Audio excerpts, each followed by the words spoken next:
All right. In 1974, artist Ntozake Shange wrote a series of monologues about 7 women. The lady in red, the lady in orange, the lady in yellow, the lady in green, the lady in blue, the lady in brown, and the lady in purple. And in 1976, those poetic monologues became known as the Broadway stage play for colored girls who have considered suicide when the rainbow is enough. For colored girls who have considered suicide when the rainbow is enough. What Ntozake Shange called a choreo poem, also known as poetry set to music for colored girls who have considered suicide when the rainbow is enough. So many people consider suicide when the world, when daily living, when the rainbow of deferred dreams, when love won and love lost, when struggle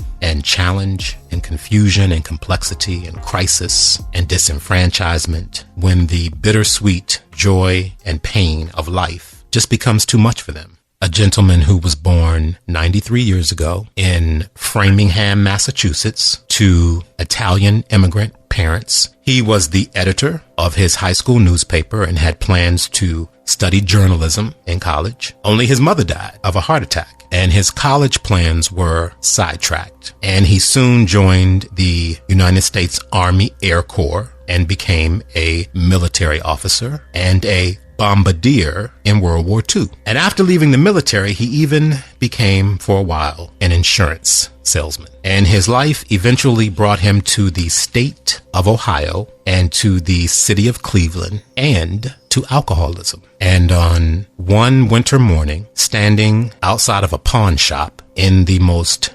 dangerous and dirty and sleazy part of Cleveland, with the rain falling on his shoulder-length hair, this 30-something-year-old man peered through the window into a pawn shop and saw a gun for sale on the shelf for $29. And as he looked at that gun, he thought about how his drinking had cost him everything that really mattered. His wife, his daughter, his job, his home, his self-esteem. And he reached into his rain-soaked pocket and pulled out 3 soggy $10 bills. And he bought that gun. And on his way to the small room he was renting, he happened into the local library. And he sat there, getting dry and continuing to contemplate the taking of his own life. This man had come to a place in his heart and in his mind and maybe even in his soul where he sought to end it all. His body and his spirit were weary, and he just wanted to kill himself. And as he walked through the library that morning, contemplating suicide, he passed by the self-help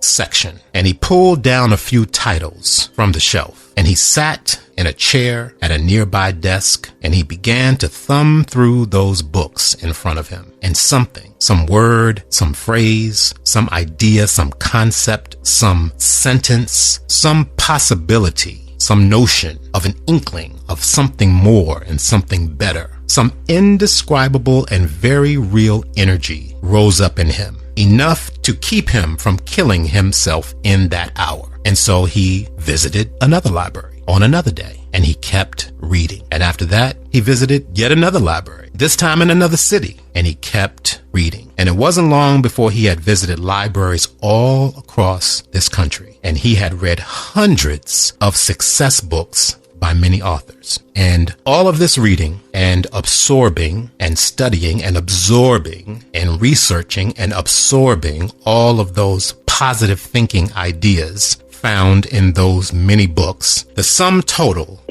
of all of that hope and inspiration, all those tips and strategies, all of that eventually alleviated this man's need and desire to drink. And his dependence on alcohol slowly and steadily faded into his past. And still, over even more time, this voracious reader of other writers became a prolific author himself. His first name was Augustine, and people called him Og, O-G for short. His last name was Mandino, M-A-N-D-I-N-O, Og Mandino. And I first heard the name Og Mandino from listening to a lecture given by Mr. Les Brown, who, as I've talked about before, was one of my early mentors. And that was years ago, like back in the late 80s, early 90s, when I first heard from Les Brown the name Og Mandino. And I never looked him up. I never read any of his books. But because I continued to follow Mr. Les Brown, I often heard the name Og Mandino because Les Brown would often bring up the name during one of his speeches. Og Mandino was one of Les Brown's mentors. So I was looking to Les Brown, and Les Brown was looking to Og Mandino. On September 3rd, 1996, best-selling author Og Mandino made his transition from this world on to the next plane of existence. He lived here on Earth for 72 years. In 1982, I was 16 years old. And in 1982, Og Mandino's book, University of Success, was published. The book is divided into 10 semesters, and we begin our first semester right now. And this first semester is guided by a thought from a 19th century pastor and author from Essex, England. His name was Charles Spurgeon, Spurgeon, Mr. Charles Spurgeon. And here's what he said. Beware of no one more than of yourself. We carry our worst enemies within us. Beware of no one more than of yourself. We carry our worst enemies within us, Mr. Charles Spurgeon.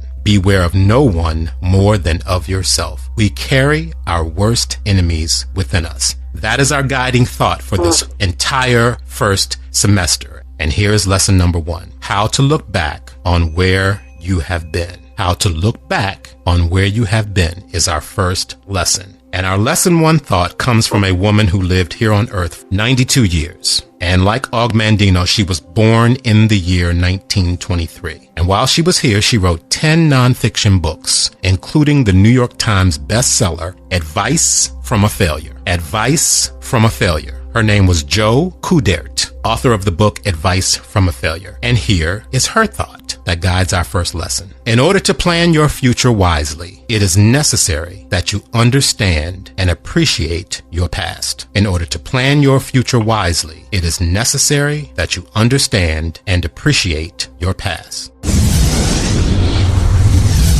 The other thing is about life, when things happen to you, when you permit things to use you, you can't change the past, but you can interpret.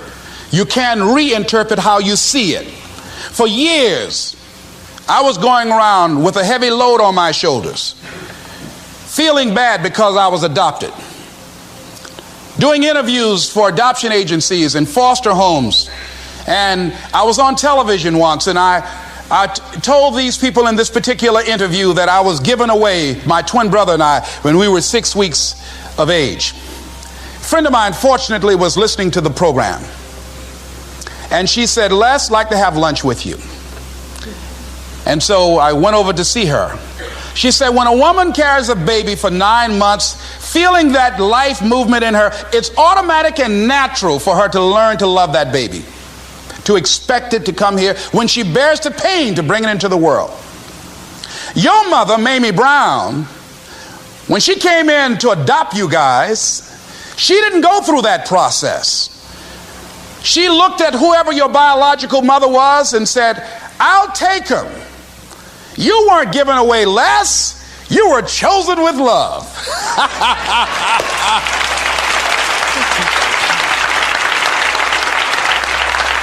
Same circumstances, same event, but reinterpreted. An interpretation that empowers me. Am I making sense to you? Yeah. So when you begin to look at your past, give an interpretation that empowers you. That's where I used to be. That's not where I am now. I'm growing. Let me tell you something about the mind, how it uses you. Tell you something super stupid that I used to do. Do you know for years I hated my mother and my father, whoever they were, because they gave me away as I thought at that point in time? And guess what? I didn't have any faces for the hatred because I never saw either one of them. And I said, I hate them for that. And then once I forgave them and said, it's okay, had they not given me away, I would have never been blessed to have the mother that I have, who to me is the greatest mother in the world. So the universe unfolds as it should.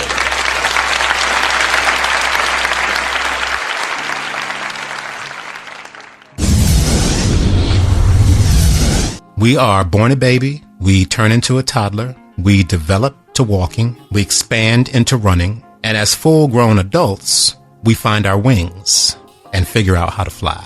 Maturity and growth bring perspective, and with perspective and experience, we are able to look back, not with a child's eye, but with an elder's wisdom, and we are able to reinterpret our past.